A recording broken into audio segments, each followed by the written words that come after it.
Pemirsa, Undang-Undang Pemilu mengamanatkan keterwakilan caleg perempuan sebesar 30%. Meski dari tahun ke tahun jumlah caleg perempuan ini meningkat, nyatanya hanya sebagian kecil saja yang berhasil lolos ke parlemen. Benarkah keterwakilan perempuan ini hanya pelengkap kuota saja? Dan mengapa kita harus pilih caleg perempuan? Inilah Partai Bicara, episode Caleg Perempuan Bukan Pajangan. Bersama saya, Zilvia Iskandar.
Untuk membahas topik pada malam hari ini sudah hadir 5 orang narasumber. Saya perkenalkan satu persatu. Dari sisi sebelah kanan saya, Wanda Hamidah, caleg Partai Nasdem, Dapil DKI Jakarta 1. Mbak Wanda, selamat malam. Selamat malam.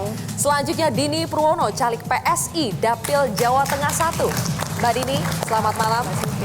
Selanjutnya dari sebelah kiri, Eva Sundari, caleg PDI Perjuangan Jatim 6 dan anggota DPR Komisi 11. Mbak Eva. Kemudian Popong Oce Junjunan, anggota DPR Komisi 10, fraksi Golkar Cepopong. Selamat malam.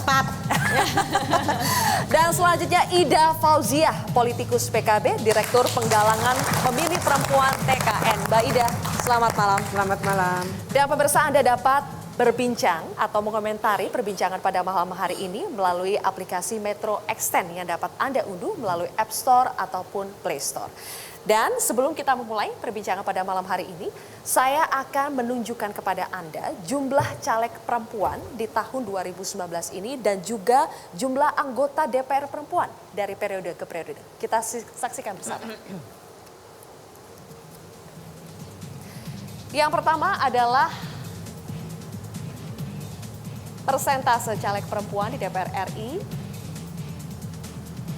Ini sesuai ya. Targetnya atau aturannya adalah harus memenuhi kuota 30% dan rata-rata semua partai ini di atas 30%.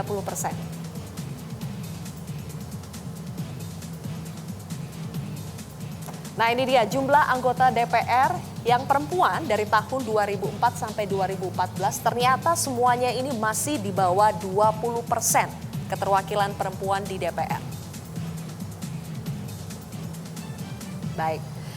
Setelah melihat grafik yang kami tampilkan, Mbak Eva, kuota 30% caleg perempuan ini memang terpenuhi. Tetapi mengapa hanya sedikit saja yang bisa masuk atau lolos ke parlemen di bawah 20%? Ya, sebetulnya dalam teori critical numbers 30% itu afirmasinya tidak hanya sampai di pencalekan saja. Tapi begitu pencalekan kan ketika tarung mencari seat, itu tidak diafirmasi, jadi tidak berlaku afirmasi itu. Jadi menurut saya policy untuk afirmasi itu masih setengah-setengah. Jadi tidak efektif untuk menambah jumlah prosentase perempuan ke dalam parlemen. Contoh yang terbagus adalah misalkan kita reserve seat. Kalau reserve seat itu pasti, pokoknya siapapun yang menang 30%-nya harus perempuan. Harus perempuan. Baru disetor. Di Indonesia belum ada aturan reserve seat. Tidak ada seperti itu. Jadi tanggung afirmasinya. Oke, itu secara regulasi. Tetapi alasan lainnya mengapa caleg perempuan hanya sedikit saja yang masuk ke parlemen? Ya karena budaya, selalu kita didefinisikan problem utama kita adalah kultur. Nah, kultur kita itu kultur di internal partai juga kena kultur diskriminatif.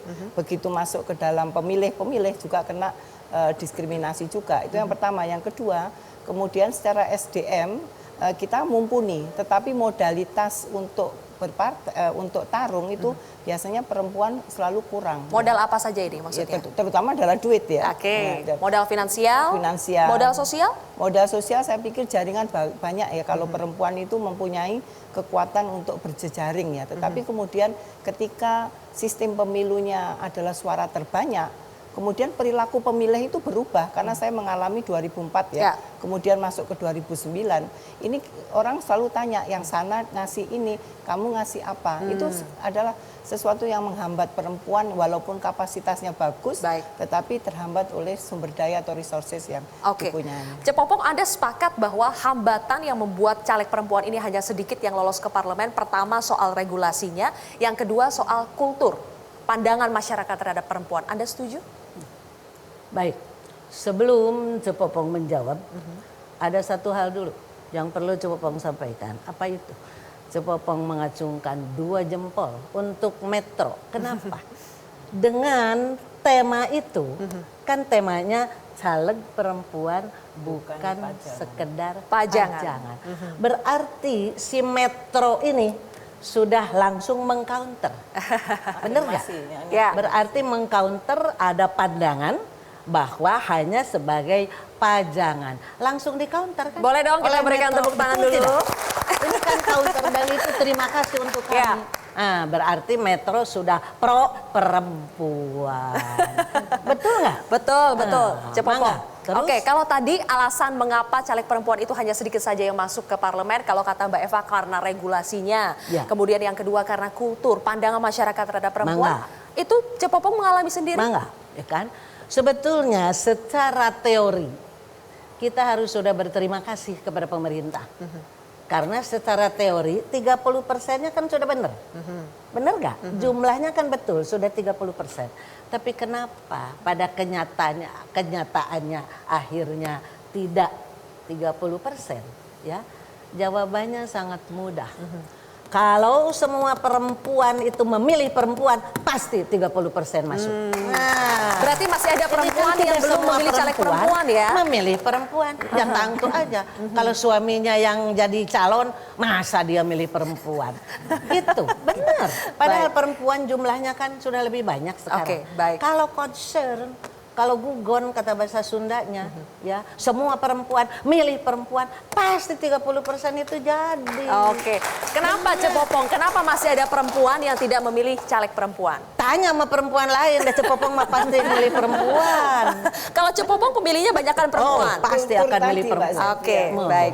Kultur tadi, baik. Kita akan lihat lagi, pemirsa, kami akan tampilkan ini grafis satu lagi, ini mengenai proses rekrutmen di partai sendiri yang katanya menghambat terpilihnya caleg perempuan. Kita akan lihat bersama.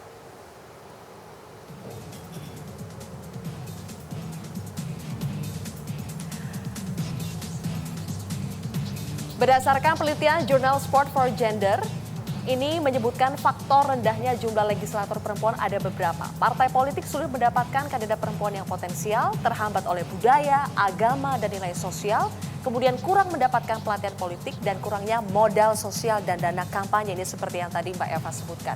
Kita lihat lagi faktor lainnya.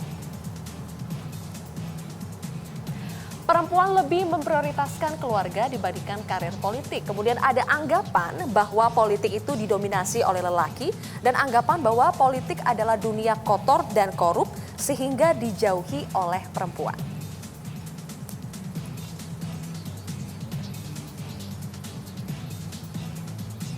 Baik, Mbak Ida, ada yang menilai bahwa kualitas tidak penting, yang penting itu kuota 30% terpenuhi. Benarkah ini mindset yang banyak digunakan oleh partai politik? Itu yang kita sesalkan. Memang ketika reformasi, ketika pemilu pertama 99 itu memang kita belum ada afirmasi, baik melalui undang-undang parpol maupun undang-undang pemilu. Menjelang pemilu 2004, kita menginisiasi undang-undang pemilu dan undang-undang parpol yang reformis setelah undang-undang kita amandemen. Ketika kita mengamandemen undang-undang pemilu, tidak paralel dengan undang-undang partai politik yang memberikan afirmasi kepada partai politik untuk memberikan kesempatan pada perempuan. Tapi undang-undang pemilunya sudah memberikan afirmasi, satu di antara 3 calon itu adalah perempuan. Pada waktu itu sumber rekrutmennya karena tidak ada afirmasi di Undang-Undang Parpol, tentu saja pada waktu itu partai politik mengalami kesulitan tersendiri. Tapi kalau dihitung dari 2004 ke 2019, artinya kita sudah mengalami 4 kali pemilu akan 4 kali. Saya kira semakin tahun partai politik semakin melakukan konsolidasi internalnya bahwa penempatan perempuan di kepengurusan partai maupun dalam rekrutmen caleg sudah lebih mengedepankan juga kualitas dari caleg itu sendiri. Ya kalau memang ada pandangan yang seperti itu awal-awal. Memang pada waktu itu kita harus akui bahwa afirmasi dalam Undang-Undang Parpol itu belum kita lakukan. Saya yakin semakin tahun akan semakin mendekati yang menjadi harapan. Tidak hanya sekedar memenuhi kota saja, tapi juga memenuhi harapan bahwa memang perempuan yang aktif di partai politik adalah karena kesadaran bahwa berpolitik, melakukan perjuangan melalui partai politik itu suatu pilihan yang menurut kami tidak sedikit perempuan itu punya challenge di situ. Berarti memang tidak dipungkiri awalnya mindsetnya memang hanya sekedar memenuhi kuota, kuantitas, tapi makin kesini perkembangan kualitas itu semakin dipikirkan. Dan saya kira dalam 2 atau 3 pemilu, saya kira masih dibutuhkan afirmasi, saya kira. Karena sekali lagi harus kita akui bahwa stat antara laki-laki dan perempuan itu berbeda. Tentu harus disadari bahwa perempuan juga membutuhkan waktu untuk bisa setara dengan laki-laki dalam hal perlakuan macam-macam. Baik, Mbak Dini, tadi sudah kita lihat bersama alasan-alasan, faktor-faktor yang menyebabkan rendahnya caleg perempuan. Menurut Anda, benarkah alasan-alasan tersebut? Mana yang menurut Anda itu paling menjadi alasan utama? Menarik, mungkin ini karena PSI partai baru ya Mbak Silvi, dan ini pertama kalinya nih kita ikut dalam pemilu di negara Republik Indonesia. Dan mungkin surprisingly hal-hal tersebut tidak terlalu kami temukan di PSI karena terbukti bahwa caleg perempuan di PSI itu lebih dari 60%, bahkan sampai 66,66% sekian. Justru mendominasi? Justru mendominasi, dan kalau kita lihat ketum kita sendiri aja perempuan, dan dari jajaran DPP pusat kepengurusan PSI sendiri itu memang lebih banyak mayoritas perempuan. Jadi dalam hal PSI kami tidak terlalu menemukan kendala tadi gitu. Mungkin karena memang dari awal PSI itu jelas gitu ya visi misinya apa yang akan kita perjuangkan, dan jadi tidak laki-laki tidak perempuan mereka bergabung sendiri karena merasa sevisi dan semisi. Dan masalah tadi mengenai apa namanya kemampuan gitu daripada caleg, kalau di PSI tidak laki-laki tidak perempuan kita memang punya proses seleksi yang cukup ketat. Jadi memang setiap caleg termasuk saya sendiri itu pada saat melamar ke PSI seperti melamar pekerjaan.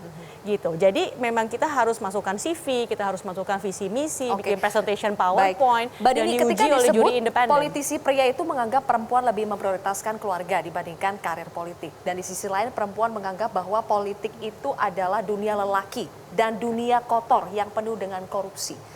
Kalau Anda sendiri mau menjadi caleg perempuan itu, apakah sempat memiliki pandangan seperti ini? Kalau saya pribadi tidak ya, karena memang saya itu tipe orang yang tidak pernah membedakan orang karena gendernya. Jadi saya selalu melihat kepada meritnya, substansinya. Kalau memang dia mampu, ya silahkan. Terlepas dari apakah dia laki-laki atau perempuan. Jadi itu tidak pernah terlintas di pikiran saya. Mbak Wanda, disebutkan juga bahwa politisi perempuan sulit mendapatkan tempat di parlemen karena kurang mendapatkan pelatihan politik, modal sosial, serta dana kampanye. Anda setuju? Setuju dan nggak setuju. Oke, kalau boleh saya bilang sebetulnya perempuan di politik itu mereka pertama harus mempunyai dukungan secara psikologis, mendapat dukungan keluarga dan lingkungan mereka. Ya, itu yang pertama. Kemudian ketika dikatakan yang kedua mereka harus mempunyai kemandirian dalam hal ekonomi. Artinya biasanya perempuan yang maju, perempuan yang tidak tergantung secara finansial kepada contohnya suaminya gitu. Artinya dia seorang pekerja yang earn money juga, yang menghasilkan keuangan. Jadi bisa diukur juga gitu. Artinya seperti contohnya saya gitu. Saya berani berpolitik 10 tahun saya berpartai, saya baru berani ikut caleg setelah saya mempunyai kemampuan finansial yang saya bisa ukur. Oke, mandiri secara finansial. Terukur gitu ya, berapa yang akan saya keluarkan, dari mana asalnya, kita udah bisa mengukur itu tentunya. Makanya saya bilang politisi perempuan, siapapun perempuan yang mau menjadi politisi bisa gitu. Tapi Berarti memang harus matematikanya ini harus benar dulu bukan hitung-hitungannya. masalah matematika, artinya kita harus meniatkan itu. Nawaitunya memang harus saya mau menjadi politisi, saya insya Allah saya mau nyalek 5 tahun lagi. Kita bisa berpikir menuju 5 tahun lagi apa yang akan kita perbuat sebetulnya. Oke, let's say banyak kendala modal misalnya ya. Tadi ada salah satunya selain tadi yang saya bilang 2 poin tadi, dukungan psikologi sangat perlu dibutuhkan, kemudian kemandirian. Yang ketiga ya tentunya dukungan dari partai politik. Saya rasa kalau di Nasdem, partai politik sangat mendukung caleg-caleg perempuan tentunya yang nggak asal nyalek ya. Kami benar-benar menyiapkan kandidat-kandidat perempuan itu. Dari jumlah caleg kami juga 38% lebih, kemudian semuanya duduk di DPW, di DPP, kemudian di dalam jabatan eksekutif pun dari wali Menyiapkan kota, di sini bupati. apakah berarti dari partai juga memberikan pelatihan politik atau pendidikan Pelatihan politik? politik ada, pendidikan politik ada. Kami punya saya perempuan Garnita Malahayati, saya Ketua Garnita Malahayati DKI Jakarta. Di situ dari kami punya dari DPC, DPD sampai Berarti caleg kemudian perempuan ini dipersiapkan secara khusus DPW agar dan bisa dari bertarung DPP ya? betul. Dari DPP bahkan kita punya pelatihan entrepreneurship, baik juga lingkungan dan lain-lain. Bahkan kita punya Akademi Bela Negara yang sekolah legislasi buat caleg perempuan. Kalau kita berbicara lagi soal proses rekrutmen, Mbak Eva, betulkah ada partai yang cenderung memilih caleg perempuan karena misalnya caleg perempuan ini dekat dengan sumber kekuasaan sehingga dianggap bisa lebih mudah untuk mendapatkan kursi di DPR? Kalau favoritism itu nggak lihat gender. Laki perempuan kalau mempunyai posisi yang favorit ya pasti akan dimasukkan ke dalam electable numbers ya. Tapi itu sah menurut saya karena misalkan PDI Perjuangan lemah di Sumatera, ambil orang yang kuat di sana taruh ke sana. Itu nggak lihat laki perempuan, oh dia punya misalkan ya maaf ya, anaknya gubernur taruh aja di situ misalkan seperti itu. Tapi saya ingin komen ya bahwa menurut statistik bagaimanapun peluang perempuan untuk masuk ke dalam DPR itu ditentukan juga oleh sistem pemilunya, bukan melulu individual capacity ya. Tapi sistem pemilu yang close system itu lebih ramah kepada perempuan. Karena dia yang terbuka seperti sekarang berarti kurang ramah. Berat karena kemudian masuk ke dalam sistem yang tarung bebas. Nah, tarung bebas kalau tarung bebas bukannya tidak ramah buat perempuan dan laki-laki? Kalau di dalam kultur yang patriarki, perempuan nggak diuntungkan. Coba ke Sumatera Barat, berat perempuan di sana, gitu loh contohnya. Ekstrimnya seperti itu. Dan sementara di misalkan Aceh juga berat ya. Madura itu juga berat karena subkulturnya kerja di situ bahwa perempuan ada mental block bagi masyarakat itu pemimpin itu harus laki, kotor nggak boleh dan seperti itu. Tapi sistem pemilu dimanapun yang close system Eropa Barat, Latin Amerika itu mempercepat jumlah perempuan masuk ke dalam parlemen. Baik. Selain pandangan yang kerap diskriminatif terhadap caleg perempuan, ada juga yang menyebut nomor urut untuk caleg perempuan ini kerap didiskriminasikan. Betulkah demikian? Kami akan membahasnya sesaat lagi. Pemirsa, tetaplah di Partai Bicara.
Baik, Pemirsa, karena berbicara soal nomor urut, saya harus membacakan juga ini nomor urut dari narasumber saya yang ada di sini. Mbak Wanda Hamidah ini memperoleh nomor urut 2, kemudian Mbak Dini nomor urut 1, Mbak Eva nomor urut 5, Cepopong tidak nyalek lagi ya, tetapi sebelumnya nomor urut 2 ya, Cepopong. Kemudian Mbak Ida tidak nyalek tetapi pernah 2 kali mendapatkan nomor 1, 2 kali mendapatkan nomor 3. Oke, saya tanya dulu dari Mbak Wanda. Mbak Wanda, betul nggak sih terjadi diskriminasi nomor urut terhadap caleg perempuan? Apakah fenomena ini memang benar adanya? Mungkin tidak dimaksudkan sebagai bentuk diskriminasi, ya. Gitu. Kalau saya pernah nyalek di tahun 2009 dan memang di nomor urut 1. Tapi kalaupun sekarang di nomor urut 2 tidak menyurutkan semangat saya untuk bertarung dan tidak menyurutkan semangat saya untuk bertarung sampai titik terakhir. Mekanisme mendapatkan nomor urut 1, 2 dan seterusnya itu bagaimana? Saya DPP yang mengatur itu. Jadi sudah diputuskan. Tapi biasanya memang ada kriteria-kriteria tentunya ya. Biasanya pertama kader partai, kemudian loyalitas, kemudian juga kepengurusan, kemudian kompetensi caleg itu menentukan nomor urut juga. Oke, tetapi secara garis besar itu memang secara garis besar ditentukan. Kalau saya sebagai perempuan saya berharap memang 30% itu ada di nomor urut 1. Jadi nggak cuma 30% menjadi caleg, tapi 30% itu bisa mendapatkan nomor urut 1. prioritas. Inginnya seperti begitu, tapi ya tentunya kami pun perempuan juga harus mempunyai perjuangan sendiri di dalam partai sehingga partai pun punya kebijakan yang salah satunya yang mendukung affirmative action tersebut. Oke. Mbak Ida, benarkah nomor urut itu jadi penentu dan seringkali caleg perempuan jarang mendapatkan nomor urut prioritas? Tidak juga seperti itu ya, karena satu, pengalaman saya secara pribadi. Saya 4 kali menjadi anggota DPR, terpilih menjadi anggota DPR, 2 kali saya mendapatkan nomor urut 1, 2 kali saya mendapatkan nomor urut 3. Artinya nomor 3 pun pada waktu itu saya 2014 yang terakhir saya nomor urut 3 dan alhamdulillah dapat juga. Sebelumnya 2004 saya nomor urut 3. Artinya sebenarnya partai memiliki hitungan-hitungan tersendiri terkait dengan nomor urut tersebut. Di PKB misalnya, incumbent jika tidak mengalami kinerja yang sangat buruk, maka dia rata-rata ditempatkan pada nomor 1 dan 2. Dan saya kira perhitungan-perhitungan tertentu yang terkait dengan elektabilitas partai itu sendiri. Jadi dan selama ini secara pribadi saya di PKB misalnya tidak merasa mendapatkan diskriminasi terkait dengan nomor urut tersebut. Terbukti ya saya kira punya hitungan dan proporsionalitas tersendiri. Waktu itu hitung-hitungannya gimana? Di suatu saat Anda mendapatkan nomor 1 kemudian bisa mendapatkan nomor 3 itu gimana? Pada saat nomor 3 partai ngelihat nomor 3 pun jadi kira-kira begitu mungkin. Jadi mungkin tapi Anda merasa meskipun tidak ditempatkan di nomor 1 dan 2 ketika itu Anda bukan berarti tidak diprioritaskan? Pada waktu tahun 2004 saya mendapatkan nomor urut 3. Hitung-hitungan memang pada waktu itu partai di dapil saya PKB mendapatkan 3 kursi. Jadi ketika nomor urut 3 pun saya merasa justru saya tertantang. Pada waktu itu 2004 belum ada suara terbanyak untuk masing-masing kandidatnya, tapi saya berusaha keras untuk mendapatkan suara terbanyak. Dan saya bisa membuktikan pada tahun 2004 meskipun nomor saya 3, tapi suara saya jauh melebihi dari nomor 1 dan 2. Oke. Berarti tergantung strategi juga dalam berkampanye ya. Saya tertantang untuk melakukan sesuatu. Saya harus buktikan bahwa nomor 3 pun jauh lebih banyak suaranya gitu. Baik. Jadi ayo perempuan nomor urut menurut saya memang ada pentingnya, tapi lebih penting itu menjaga semangat kita. Oke, kita akan lihat terlebih dahulu cuplikan informasi berikut ini pemirsa.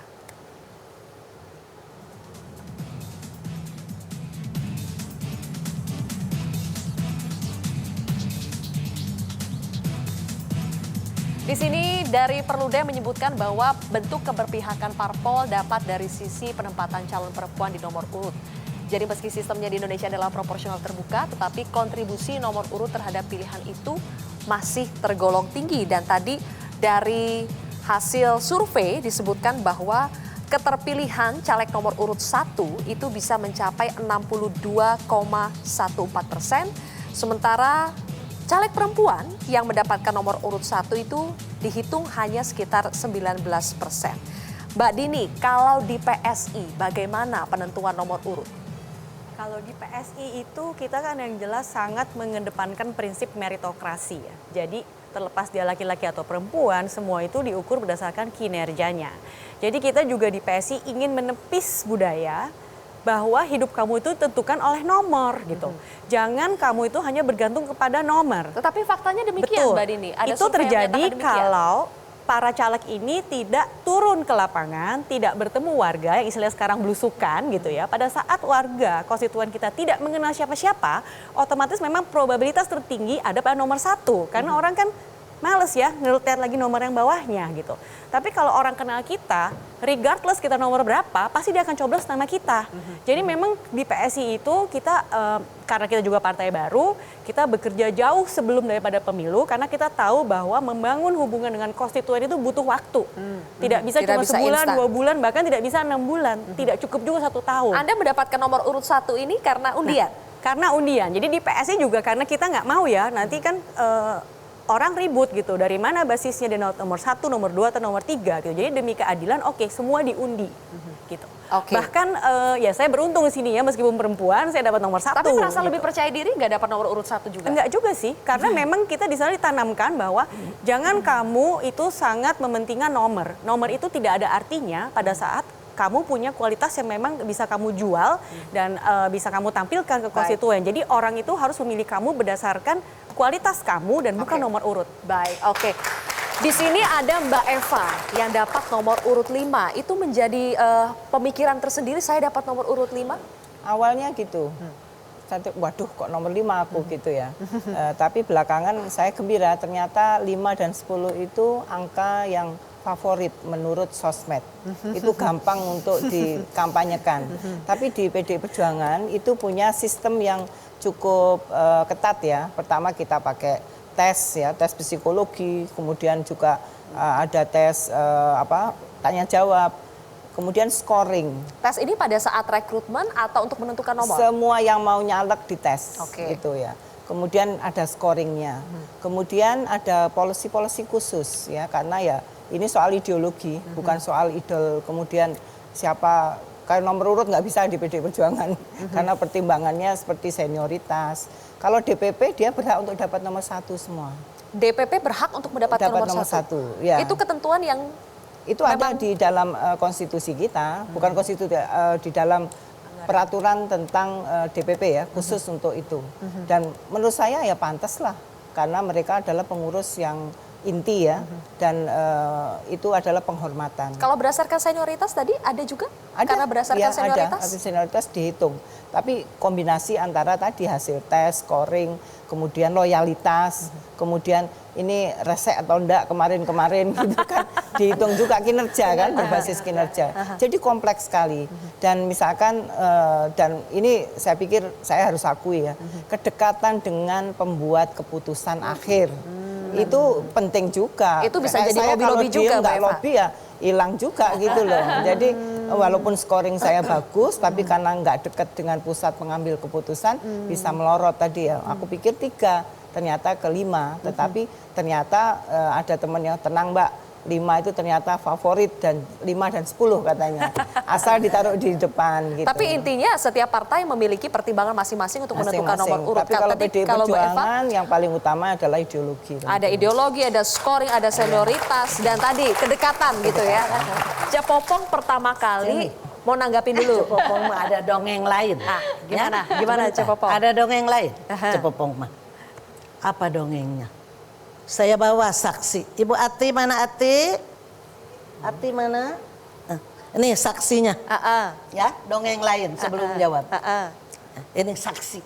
Saksi apa tuh? Bu? Pada waktu periode ini, ini masuk juga calon. Ya, Caleg juga? calon juga sama.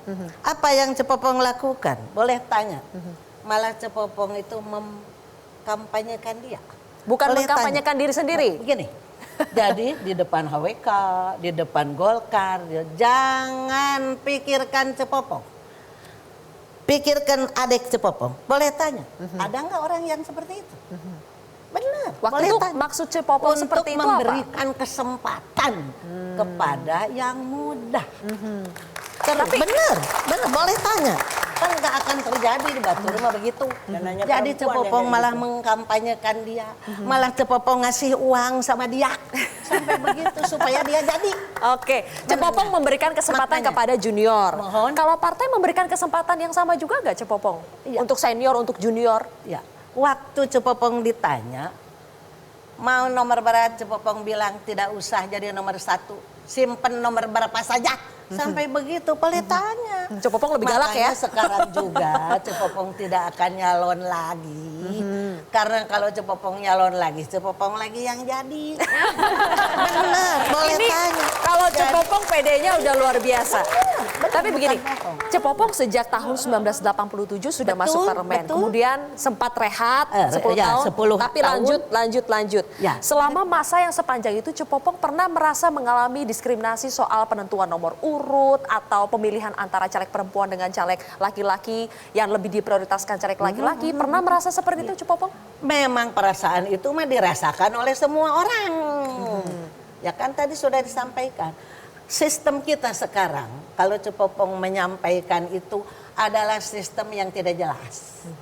Laki-laki bukan, perempuan bukan. Maksudnya gimana tuh Cepopong? Iya. Sistem kita yang tidak jelas gendernya. Betul, jadi tadi sudah disebutkan. Kalau misalnya ngambil sistem yang satu, itu bergantung kepada kedekatan.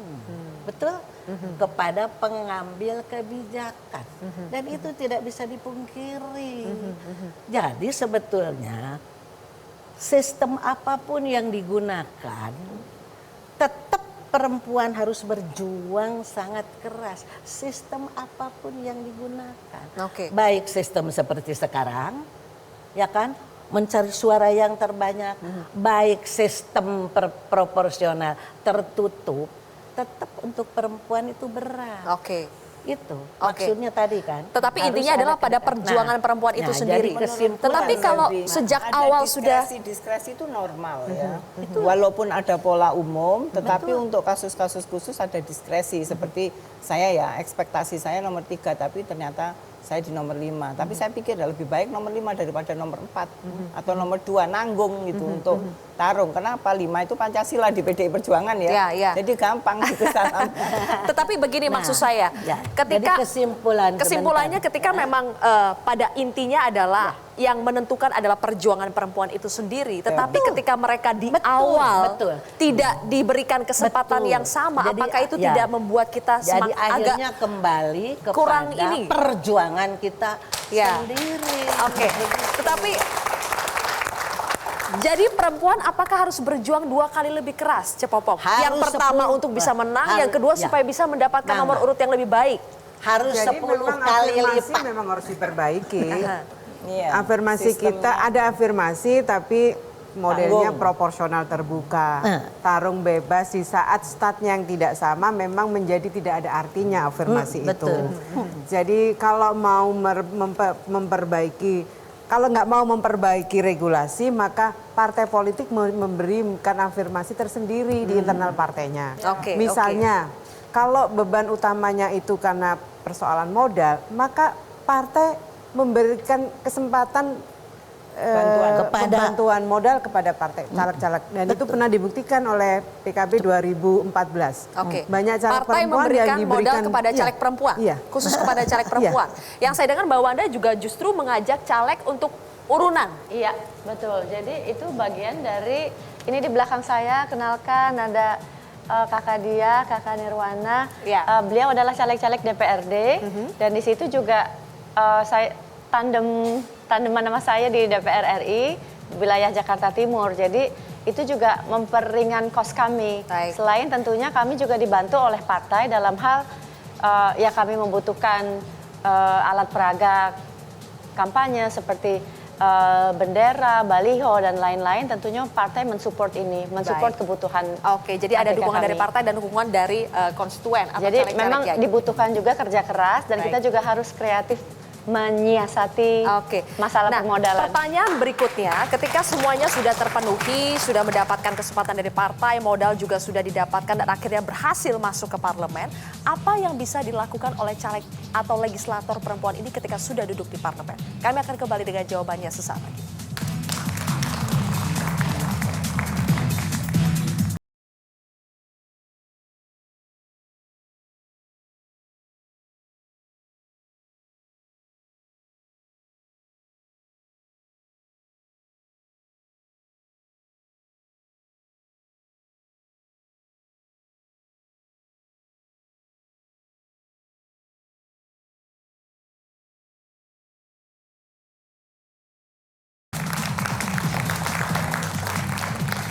Oke.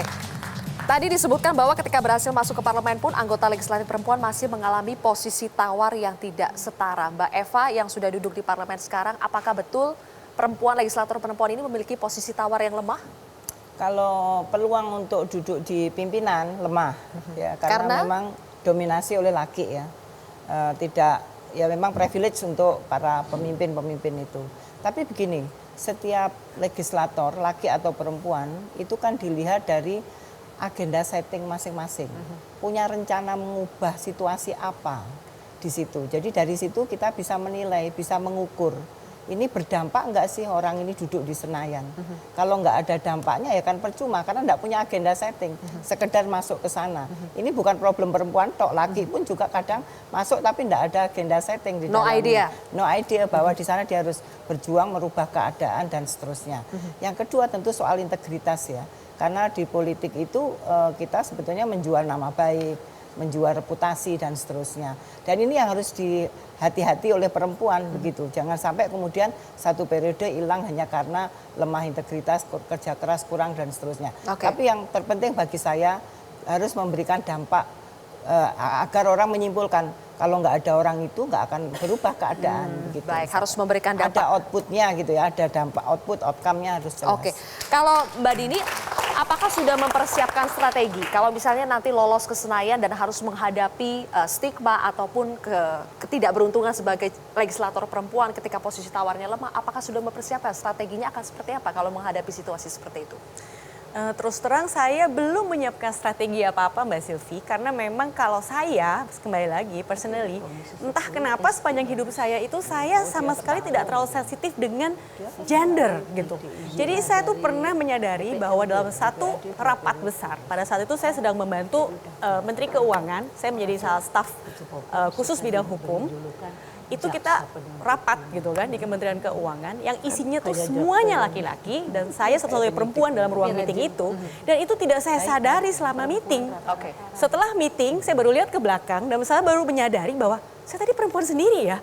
Tapi memang pada saat kita bekerja gitu, saya kembali lagi personally ya, pada saat bekerja saya tidak pernah terlalu sensitif gitu dengan gender base. Ya kita bekerja ya bekerja, tidak peduli dia laki atau perempuan, saya akan melihat mereka itu adalah kolega saya. Dan kalau Mereka teman ternyata sekerja. di Senayan itu ada budaya yang masih seperti itu, bagaimana Anda bisa mengubahnya? Sebetulnya bukan hanya di Senayan saja ya, tapi di Indonesia seperti tadi dikatakan oleh Mbak Eva, Cepopong gitu kan, Mbak Ida, Mbak Wanda, memang negara kita ini kendalanya untuk perempuan itu masih ada budaya patriarki. Jadi itu masih sangat kental terutama di daerah-daerah tertentu. Tapi sebetulnya saya setuju dengan tadi Cepopong bilang kalau semua perempuan Indonesia ini kompak, kita itu representasinya 50% loh hampir dari total populasi Indonesia. Ya. Jadi kalau semua perempuan Indonesia memilih caleg perempuan, nggak cuma 30% ya Cepopong ya, bisa Oke. 50% kita di parlemen. Baik. Mbak Ida, Anda pernah beberapa tadi 4 kali ya duduk di DPR. Apakah sulit memperjuangkan isu-isu strategis soal perempuan? Harus diakui tidak gampang. Karena jumlah perempuan yang di bawah 30%, bahkan 17% kan. Bahkan periode sebelumnya hanya 9%. Tidak gampang memang. Apalagi kemudian afirmasi itu tidak ada dalam undang-undang DPR kita. Ya. Tidak pimpinan alat kelengkapan, pimpinan alat kelengkapan itu juga tidak mengharuskan ada perempuan, kecuali bahasa memperhatikan keterwakilan perempuan. Hanya itu saja. Kedudukan pimpinan di DPR itu sangat bergantung dengan kebijakan partai. Apakah partai memiliki keterkepekaan gender atau tidak, itu bisa dibaca. Saya beruntung 4 kali di DPR, saya diberi kesempatan menjadi ketua fraksi di DPR. Dan pernah 1 kali menjadi ketua komisi di DPR. Itu bukan karena, itu lebih-lebih karena partai memiliki kemauan untuk menempatkan perempuan dalam posisi yang memang seharusnya perempuan itu ada di situ. Misalnya saya ditempatkan menjadi ketua komisi 8. Bagi partai saya, Komisi 8 itu komisi yang sangat strategis. Baik. Untuk Berarti harus ada isu-isu tentang kepekaan perempuan. partai politik di sini, Mbak Iya, Ida. saya kira dibutuhkan itu. Karena Harus ada undang-undang dukungan kita dari partai tidak politik. memberikan afirmasi. Tidak di undang-undang DPR kita, undang-undang Susduk dulu bahasanya, itu tidak memberikan afirmasi terhadap perempuan untuk duduk di pimpinan DPR maupun alat kelengkapan. Sekarang saya ingin memperlihatkan data ini dari Komnas Perempuan. Ternyata banyak sekali perda-perda yang dinilai diskriminatif terhadap perempuan. Kita lihat jumlahnya.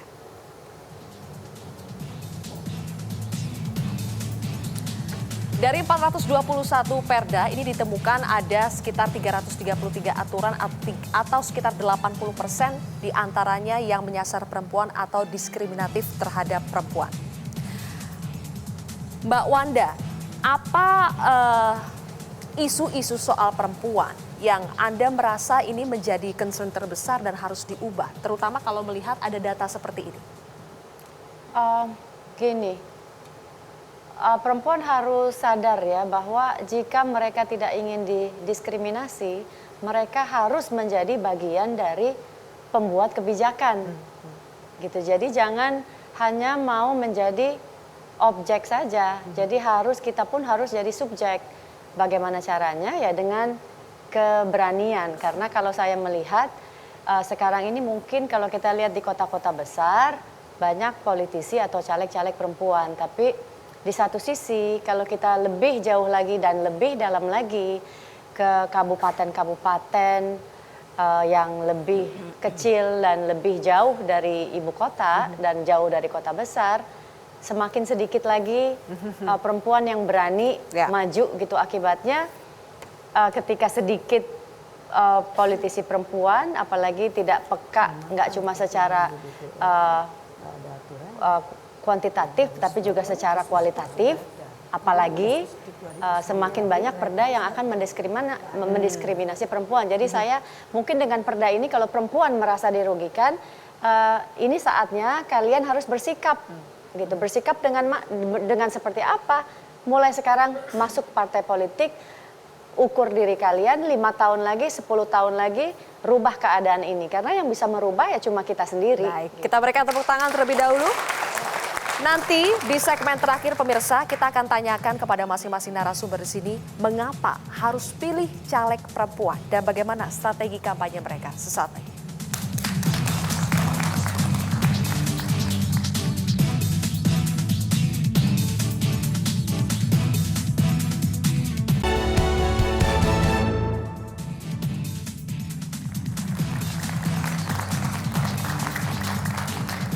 Baik, pemirsa, mengapa harus pilih caleg perempuan? Apa bedanya ketika yang kita pilih adalah caleg perempuan dibandingkan caleg laki-laki, Mbak Ida? Kenapa harus caleg perempuan? Kenapa perempuan harus jadi DPR? Saya kira perempuan itu adalah penghuni separuh dari Republik Indonesia ini. Kepentingannya harus terwakili dan untuk bisa terwakili harus ada perempuan di DPR. Saya meyakini bahwa perempuan memiliki semangat yang jauh lebih besar untuk memajukan Indonesia ini. Dan percayalah bahwa bukan kita tidak percaya bahwa laki-laki tidak akan mengusung isu keadilan dan kesetaraan gender. Tapi jika ada perempuan di sana, maka karena kedekatan isu itu dengan perempuan, maka insya Allah isu keadilan dan kesetaraan gender itu akan bisa dibawa. Oke. Jadi kalau Indonesia ingin adil dan sejahtera, kalau Indonesia ingin ingin ada kesetaraan dan keadilan, maka harus ada perempuan di sana. Tetapi ketika amanah itu diberikan oleh rakyat, mereka memilih caleg perempuan, mampukah nanti legislator perempuan ini betul-betul unjuk gigi, bertarung, mereka bisa setara dengan legislator laki-laki? Saya kira bisa dibuktikan dengan kinerja. Kalau mau dilihat, saya kira nggak ada datanya ya. Tapi perempuan, kalau dilihat dari aktivitas di DPR, saya kira perempuan itu jauh lebih aktif lebih rajin dibandingkan dengan laki-laki. Dan saya Lebih kira tidak suka bolos jika rapat? perempuan diberikan kesempatan untuk memimpin, apakah di alat kelengkapan atau di pimpinan DPR, saya yakin dan percaya perempuan-perempuan akan bisa membawa DPR yang lebih maju lagi. Oke. Cepopong, apa sih kuncinya supaya caleg perempuan ini bisa lolos ke Senayan seperti Cepopong yang sudah beberapa kali ini? Mangga. Pertama, tadi sudah disampaikan, bergantung juga kepada pimpinan partai masing-masing. Ya kan?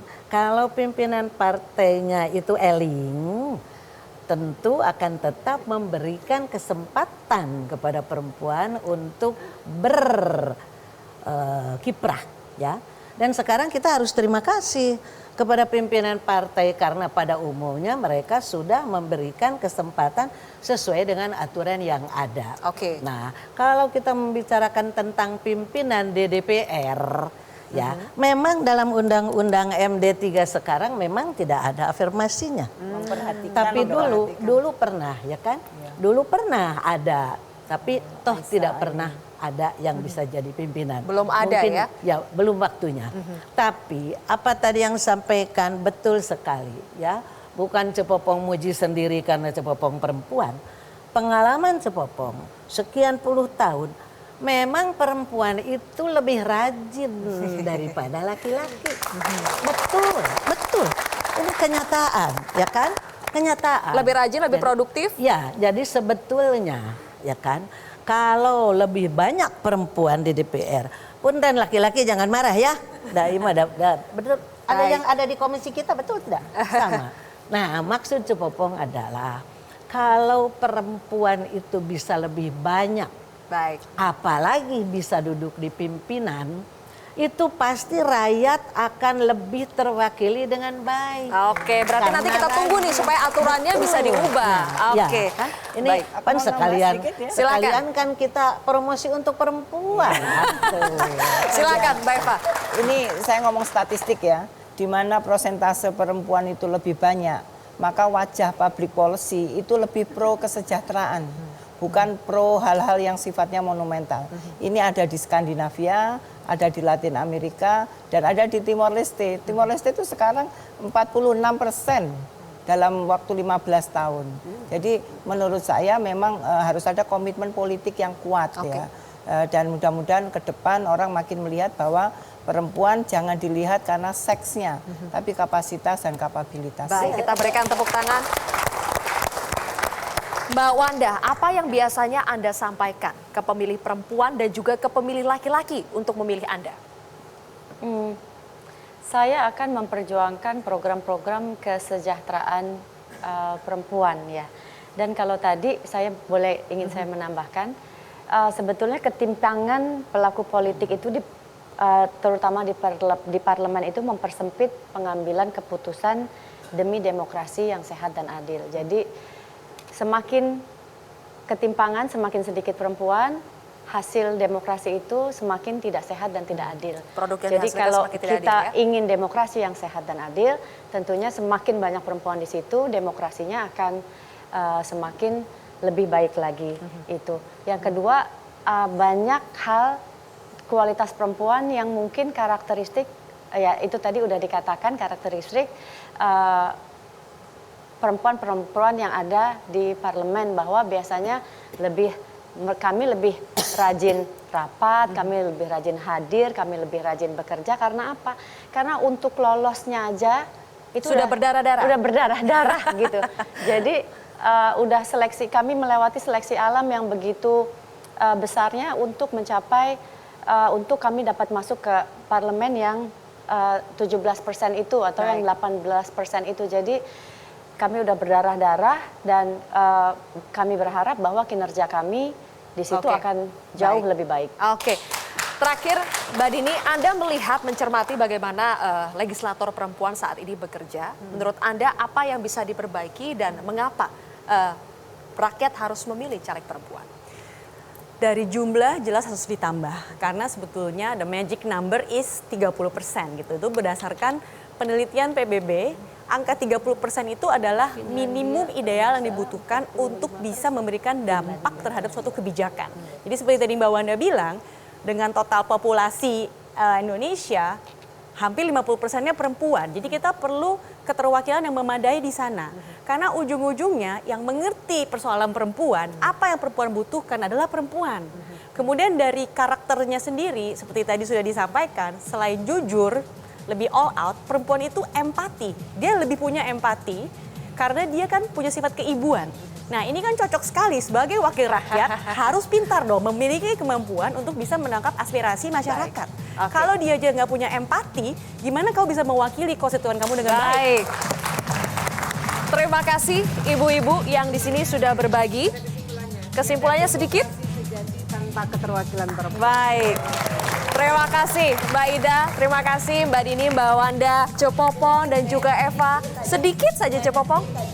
Saya bawa sekarang sengaja Ibu Ati itu adalah calon DPR RI dari Golkar untuk Kota Bogor. Promosi, oke.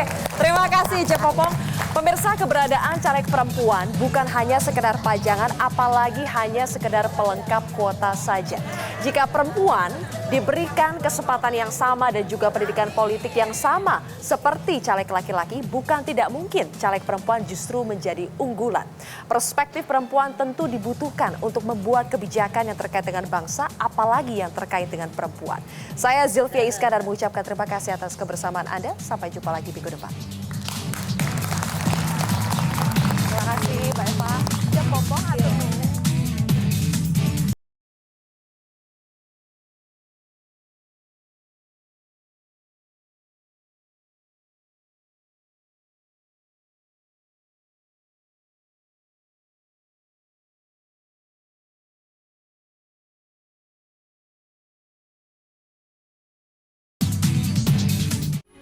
Metro TV, knowledge to elevate.